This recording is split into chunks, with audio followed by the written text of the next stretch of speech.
Ya, tadi saya sampai mana sudah saya. Okay, C.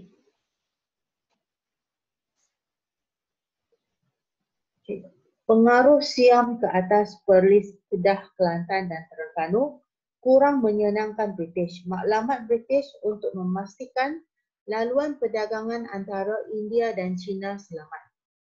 Okay. Jadi dia rasa pengaruh Siam ke atas empat negeri ini macam kurang selamat lah. Okay. Menyedari konfrontasi secara bersemuka akan merugikan, British menggunakan strategi perjanjian bagi meluaskan kuasa.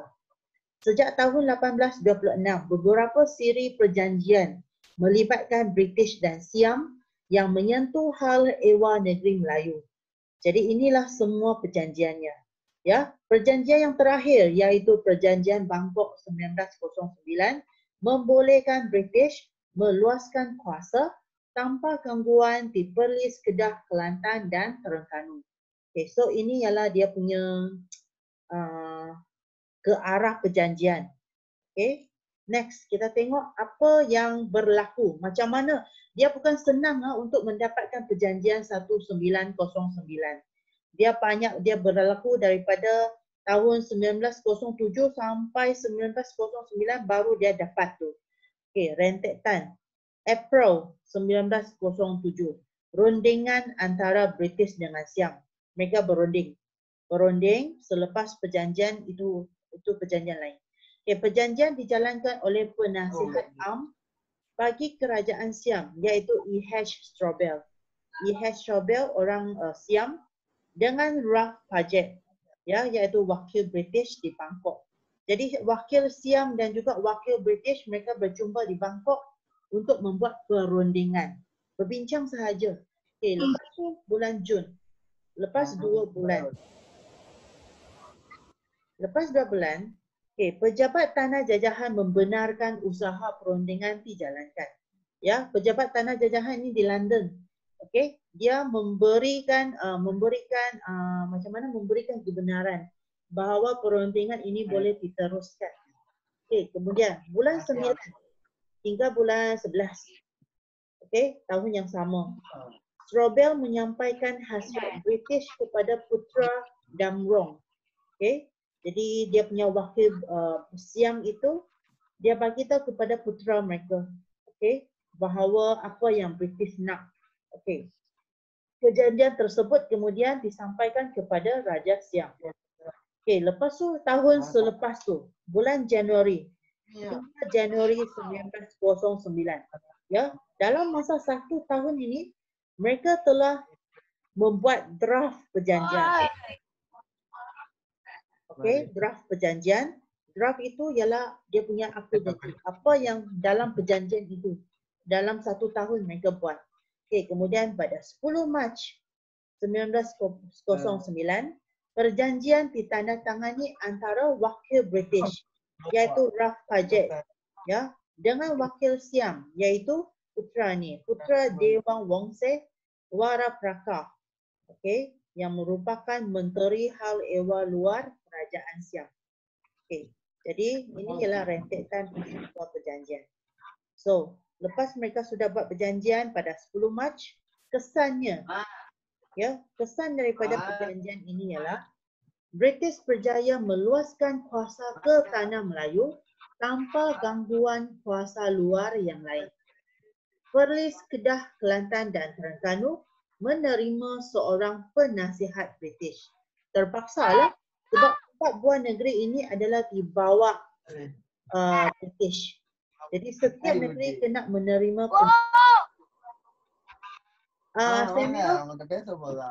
Samuel, tolong tutup you punya sound sana tu. Okey. Kemudian penasihat British. Penasihat British, dia apakah tugas penasihat British? Dia adalah sama dengan resident. Ya, memberi nasihat kepada sultan dalam semua perkara kecuali berkaitan dengan agama Islam dan adat istiadat Melayu. Kuasa Raja Melayu di 4 negeri ini tergugat. Kesan pentadbiran baru yang diperkenalkan oleh British. Pada peringkat awal, Kelantan dan Terengganu menolak kehadiran penasihat British. Okay. Sebab perjanjian Bangkok ini dibuat antara British dengan Siam tanpa diberi tahu ataupun berunding dengan raja-raja di tanah Melayu. Ya, jadi tiba-tiba mereka sudah buat perjanjian, tiba-tiba mereka diberikan kepada British, di bawah jajahan British.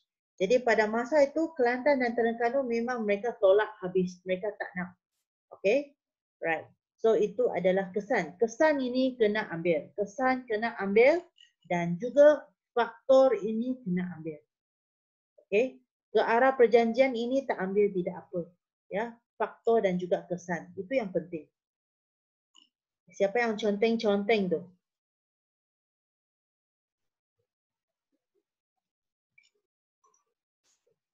Okey. Kemudian, di Johor pula macam mana? So untuk 4 buah negeri ini okey tak? Ada soalan?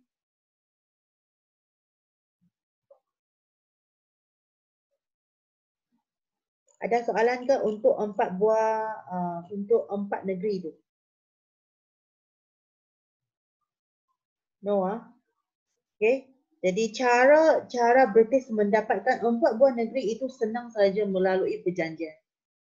Okey? Tak ada manipulasi itu bla bla bla itu tidak ada. Okey, lepas tu kita tengok Johor. Okey ah, Johor saya pernah bagi tahu dulu bahawa Johor adalah sebuah negeri yang British sangat respect. Okey. Memang mereka nak dapatkan Johor tapi mereka susah nak mereka tak ada alasan ataupun mereka tak tahu mau guna kaedah apa untuk masukkan untuk masuk campur dalam hal ehwal di dalam Johor. Ya, sebab Johor mempunyai seorang sultan yang sangat hebat pada masa itu. Ya, ada sultan yang hebat iaitu Sultan Abu Bakar dan juga dia punya pembesar. Para pembesar, 4 pembesar di bawahnya sangat hebat. Adalah orang yang sangat berwibawa. Okey. Okey, kita tengok nombor 1. Johor memiliki sistem pentadbiran yang teratur dan mencapai tahap kemakmuran sebelum campur tangan British. Hari ini kerana kebijaksanaan pemerintah Johor membangunkan negeri sehingga British tiada alasan meluaskan kuasa ke Johor. Kemajuan kemakmuran dan pemodenan dalam pentadbiran membolehkan Johor mengekalkan kedaulatannya sehingga tahun 1914 sampai 1914. Ya, sebab ini masalah sultan. Sudah bertukar sultan. Okay, Johor menerima kesan tidak langsung terhadap pelaksanaan sistem pentadbiran barat di Singapura. Okay, faktor ini kemajuan. Kemajuan ini ialah faktor kemajuan Johor. Ini sangat penting. Ini kena ambil 1 hingga 4. Okay, kenapa? Apakah faktor kemajuan Johor? Apakah faktor kejayaan Johor? Yang pertama ialah dalam sektor pertanian. Kerajaan Johor ini ekonomi mereka sangat pesat terutamanya dalam sektor pertanian. Hasil pertanian mereka akan dijual secara komersial. Komersial iaitu mereka ekspor ke luar negara. Satu, dia punya ekonomi baik. Yang kedua, tadi saya sudah kata dia ada golongan pentadbir. Para pembesar, ya, ada 4 orang yang sangat membantu sultan pada masa itu. Ya, golongan pentadbir yang committed dan menjalankan tugas dengan berkesan. Yang ketiga, dia punya pemerintah sultan. Kebijaksanaan dan kecekapan pemerintah menyebabkan British tidak dapat memanipulasi untuk masuk campur dalam pentadbiran negeri. Yang keempat, pemodenan. Sultan Abu Bakar dia pergi overseas belajar dari London. Lepas tu dia balik, dia telah membawa balik pemodenan untuk dibuat di Johor. Jadi pemodenan itu dalam pelbagai bidang. Contohnya dalam pentadbiran, infrastruktur, sosial.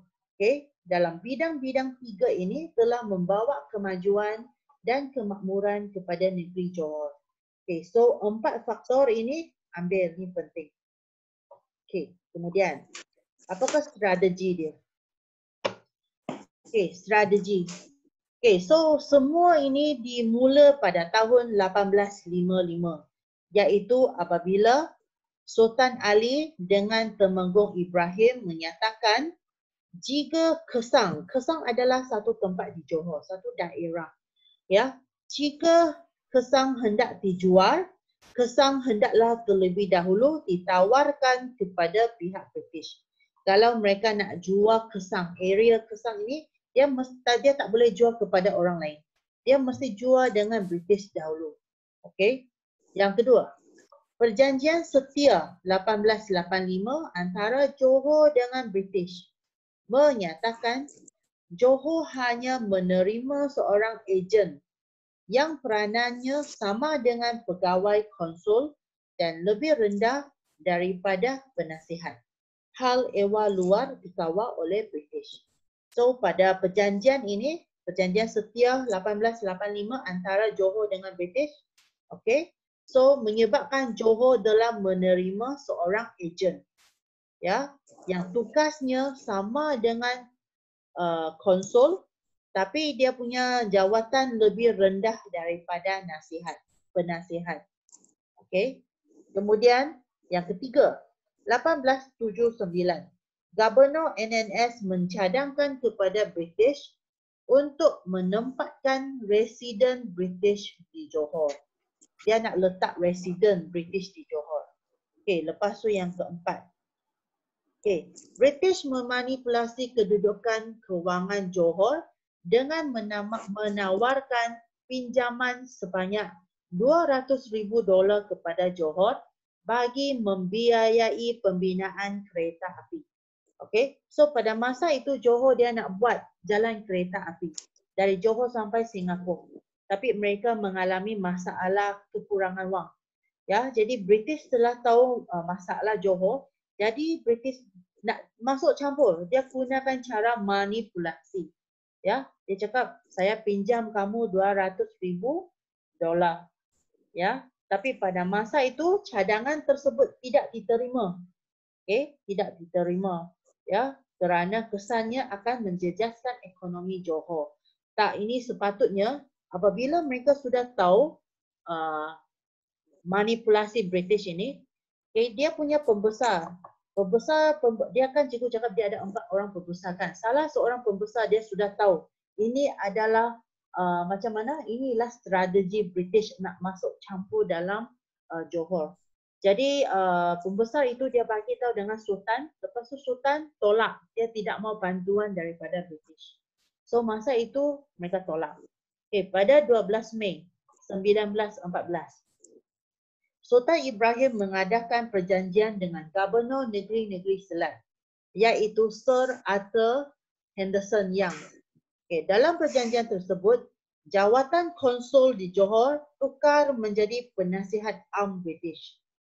Okay, jadi mula-mula yang yang konsul, mula-mula dia lantik konsul kan, tapi konsul ni tak ada kuasa besar.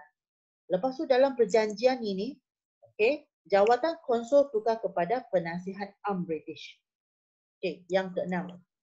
Penasihat am British yang pertama di Johor ialah Douglas Graham Campbell.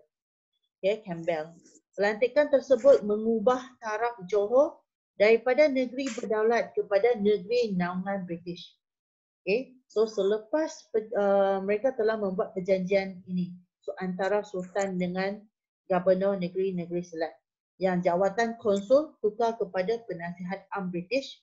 So selepas daripada perjanjian ini, okay, negeri Johor telah menjadi negeri naungan British.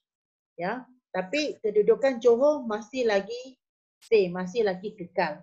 Ya, sebab British masih mengakui kedudukan dan kedaulatan Sultan. Okey, jadi apabila tukar Sultan, banyak masalah lah ini berlaku. Kamu nampak mereka buat perjanjian, mereka terima konsul macam tu. Last, okay, Johor telah menjadi kawasan naungan British. Okay, so inilah, okay, ini yang kita belajar hari ini. Okay, 4.1, 4.2 dan juga 4.3. Okay.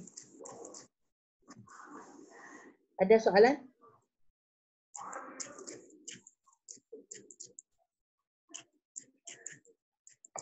Strategi British menguasai Johor ini pun kamu kena hafal, kena ambil. Ini penting.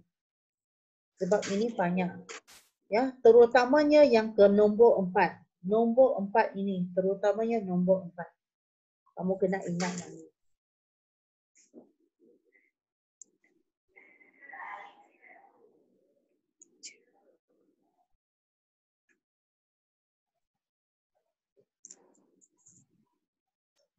Suka hatilah dia nak instant sampai bila. Yang penting jangan keluar dari rumah. Okey? Kita duduk di rumah lah.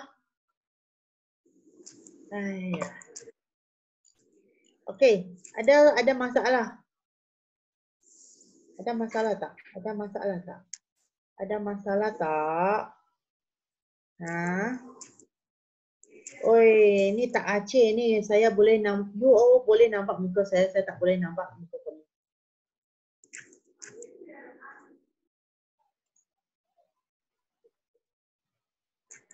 In the news just now ya ke? Saya tak tahulah. Belum tengok Facebook lagi sebab sekarang tuition kan.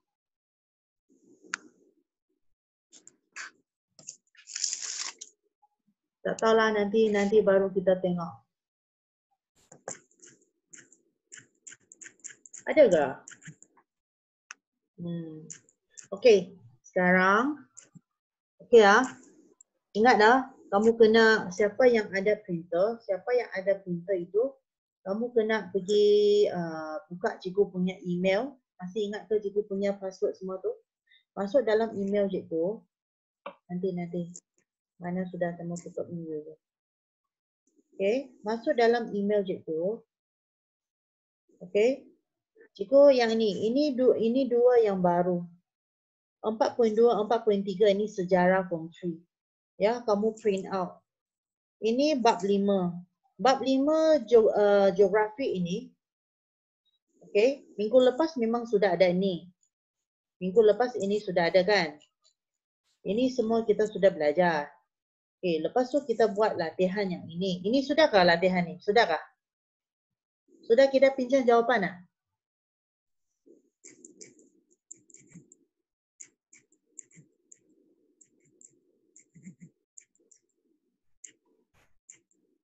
Belum? Ini belum buat meh? Oh, ya ke? So, minggu lepas ini cikgu sudah masuk. Bab 5 cikgu sudah masuk. Sudahkah? Bab 5 pun belum masuk. Okey. So apa yang saya tahu. Okey, bab 4 ada dua soalan struktur yang belum cek jawapan kan. Okey. So ini yang bab 5. Bab 5 last week memang saya sudah bagi bab 5. Ini kat bawah ni. Bab 5 saya sudah bagi tapi hanya nota sahaja. Tidak ada latihan. Yang hari ini saya send hari ini punya dia ada latihan kat belakang. Soalan objektif. Okey, soalan objektif ada 20. Lepas tu soalan strukturnya ada 4. Okey. So, kalau kamu ada printer tu, kamu print out. Ya, print out satu salinan untuk diri kamu sendiri. Okey, bukan untuk saya. Okey. Kamu yang kena exam ingat betul-betul. Kalau kita extend macam ini, nanti sampai bulan 6 lah baru kita jumpa. Okay, sebab bulan 5 kita ada cuti lagi, cuti pertengahan tahun. Kalau ada extend lagi, habislah kita. Peperiksaan tengah tahun pun tak payah sudah. Okay, untuk siapa yang tidak ada printer, kamu buka email cikgu, salin 4 soalan struktur dan cuba buat. Ya, dia punya jawapan kamu boleh nampak kat sini. Dia sudah ada bagi tahu dalam buku teks muka surat berapa ada dia punya jawapan dia. Dia sudah bagi di belakang ni. So senang kamu nak cari jawapan dia. Kecuali soalan kebat lah tak boleh cari. Okay. Right. So sekarang saya mau masuk geografi. Bukan tuition record. Untuk geografi minggu lepas. Minggu lepas kita sudah buat ini 2. Lepas tu ini 2 lagi belum kan? Kamu ada buat ke? Ada buat ke? Siapa yang ada buat bagi tahu?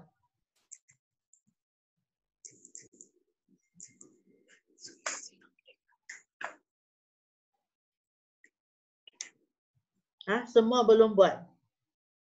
Okey, semua belum buat, saya bagi jawapan. Okey. Okey, ini gambar ini saya kasih besar. Okey, ini ialah hutan hujan tropika ya. Okey, apakah yang dimaksudkan dengan ekosistem? Okey, apa yang dimaksudkan dengan ekosistem? Okey, dalam buku teks muka surat 66. Muka surat 66 ada dia punya konsep ekosistem. Okey, saya baca jawapannya. Konsep ekosistem adalah saling bergantungan antara komponen biotik dengan komponen abiotik dalam alam sekitar. Okey? Okey, kemudian 3B. Dia tanya apakah maksud biotik? Maksud biotik. Ini pun ada dalam buku teks muka surat 66. Sama juga. Okey, biotik salin ada dalam buku teks. Terdiri daripada organisma hidup. Terdiri daripada organisma hidup seperti tumbuh-tumbuhan, haiwan, manusia. Itu ialah biotik. Abiotik ini ialah persekitaran fizikal, mengandungi persekitaran fizikal seperti bentuk muka bumi, batuan, tani, air, udara, mineral dan juga cahaya matahari. Okey, ini pun ada dalam buku teks. Okey, kemudian yang ketiga, berikan 2 contoh hutan. 2 contoh hutan pun ada dalam buku teks. Satu ialah Taman Negara Bako.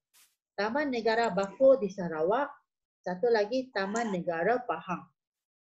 Okey. Okey, kemudian D, soalan keempat. Kenapa tumbuhan semula jadi saling berinteraksi dengan unsur lain dalam komponen biotik dan abiotik? Okey, jawapannya ialah untuk mewujudkan satu persekitaran yang seimbang.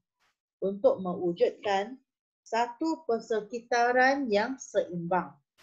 Okey, satu lagi jawapannya ialah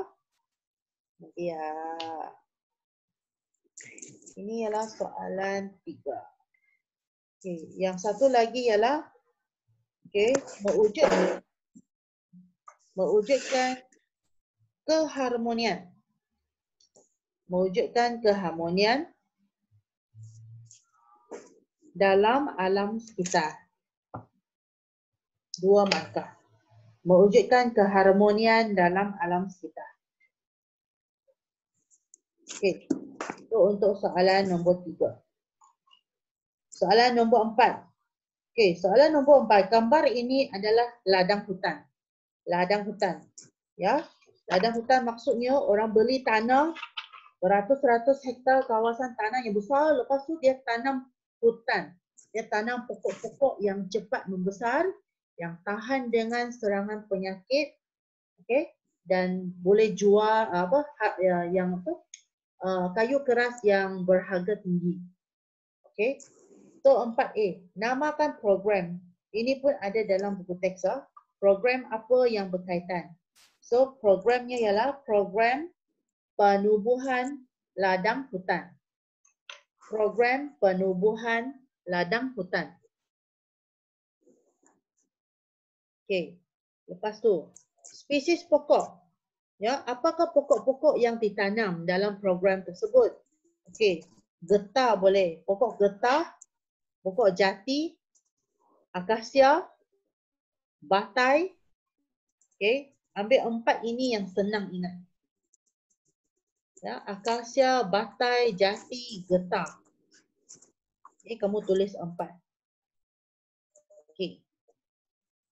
Kemudian yang C. Okey, jelaskan tindakan yang perlu dilakukan oleh pihak Jabatan Perhutanan Malaysia bagi meningkatkan kadar penanaman semula hutan dalam program tersebut. Macam mana kita nak meningkatkan kadar penanaman semula hutan? Okey. Macam mana? Okey, yang 3 markah, so you kena bagi 3 isi. Yang pertama, menanam pokok yang bermutu tinggi. Menanam pokok yang bermutu tinggi dan tahan penyakit. Menanam pokok yang bermutu tinggi dan tahan penyakit.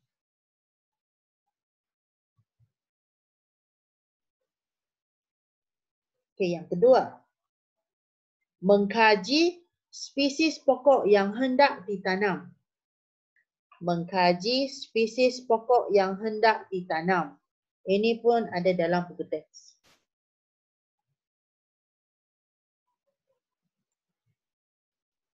Okay, yang ketiga, memastikan pokok membesar dengan sihat. Memastikan pokok membesar dengan sihat.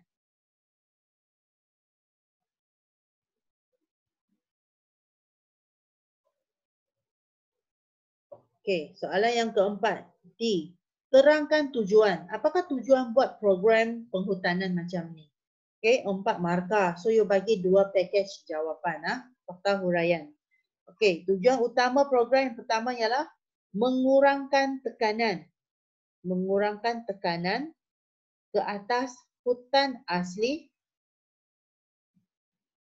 Ke atas hutan asli sebagai sumber bahan mentah. Sebagai sumber bahan mentah. Ini pun ada dalam buku teks. Untuk soalan ini, semua jawapan ada dalam buku teks. Okay, untuk yang kedua, ialah memastikan ketersediaan berterusan.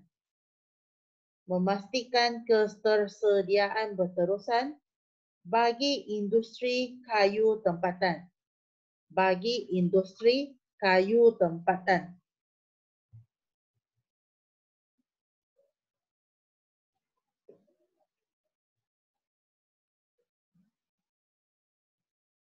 Okey. Okey. Ya. Okey. Lepas tu kita pergi kepada yang hari ini. Okey, hari ini saya nak masuk kehidupan liar. Okey, kehidupan liar di Malaysia. Saya rasa saya nak guna buku teks. Nanti saya tengok buku teks.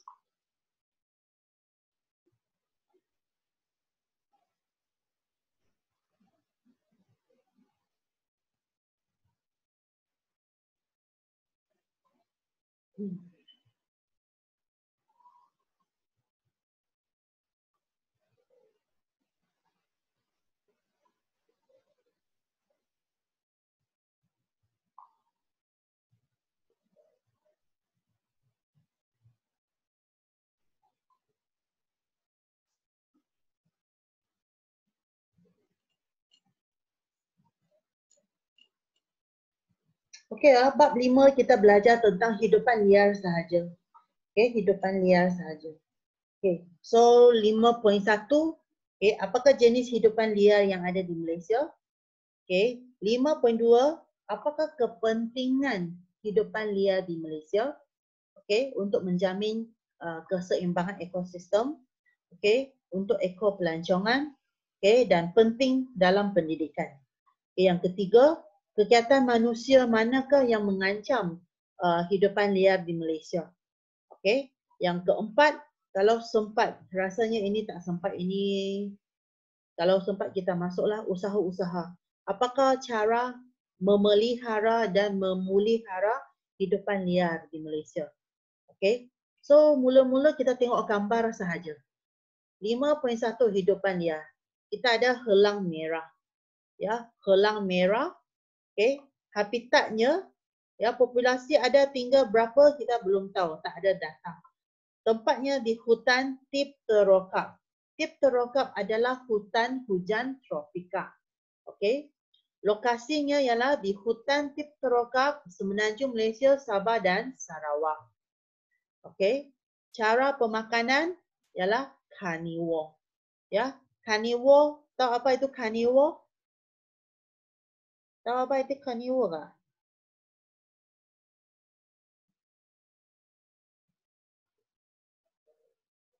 Kenapa kamu tak boleh bercakap ke? Ha? Bukan carnivore. Carnivore. Apa ni carnivore? Ni carnivore. Dalam sains sudah belajar kan?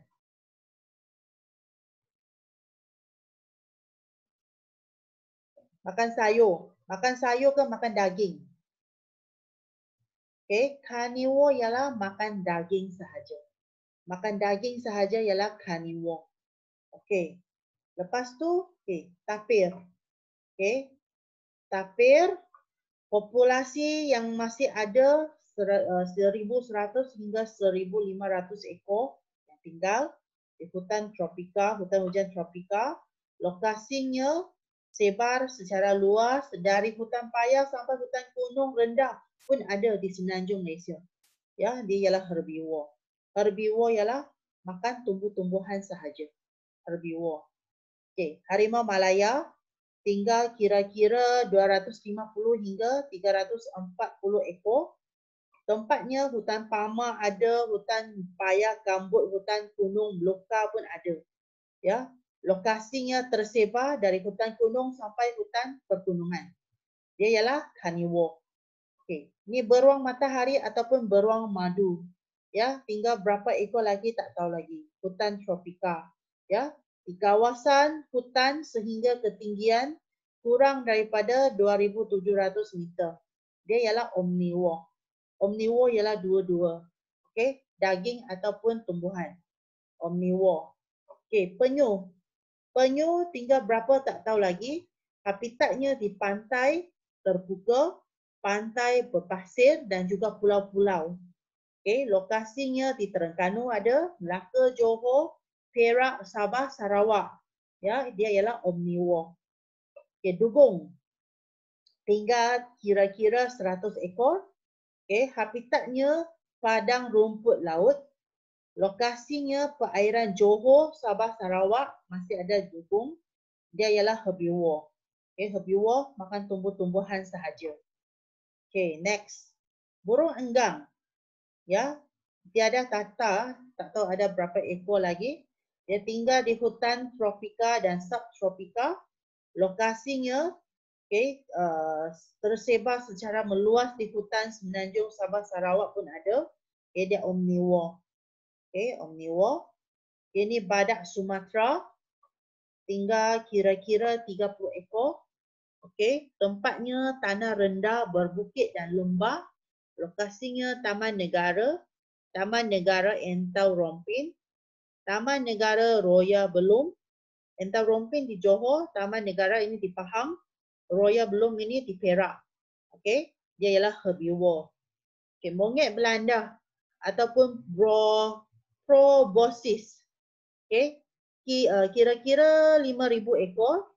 Okay, hutan tip terokak, hutan paya bakau, hutan tanah rendah dekat dengan air dan sungai.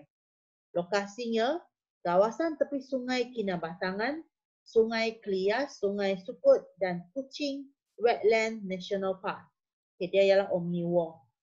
Okay, orang hutan tinggal 12,300 ekor. Hutan tanah rendah, hutan tropika, hutan paya, hutan gunung pun ada. Okay, lokasinya di Lancat Entima Wildlife Sanctuary, ini di Sarawak. Taman Negara Batang Air, ini pun di Sarawak. Pusat Pemulihan Orang Utan Sepilok, ini di Sabah. Okay, ini tempat-tempat dia. Cara pemakanan omnivore. Okay, last. Ini ialah gajah pygmy. Gajah pygmy kurang daripada 1,500 ekor. Tanah rendah dan juga lembah sungai. Okay, hutan di Kinabatangan di Sabah, Tapin dan juga Tengah Sabah. Dia ialah herbivore. Okay, so tengok vertebrata ya, yang ada tulang belakang. Invertebrata yang tak ada tulang belakang. Omnivore yang makan daging dan tumbuh-tumbuhan ialah Okey. Carnivore makan daging. Herbivore makan tumbuh-tumbuhan. Okey? Alright, ini ialah 5.1. Ada masalah? Rasanya tak ada masalah. Ini kamu hanya tengok haiwan-haiwan saja. So nota yang cikgu bagi ini dia sama. Ya, dia sama dengan buku. Okey, dia sudah ada cara pemakanannya, tinggal berapa ekor, ini dia punya hidupan, ini tempatnya, ini gambar-gambar dia. Ini 5.1. Okey. 5.2. Apakah kepentingan hidupan liar di Malaysia? Nanti saya akan ikut buku teks juga.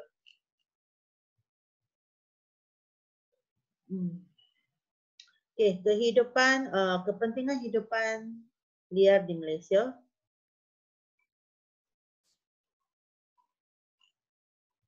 Okey, yang pertama ialah kita nak mengekalkan keseimbangan ekosistem. Okey,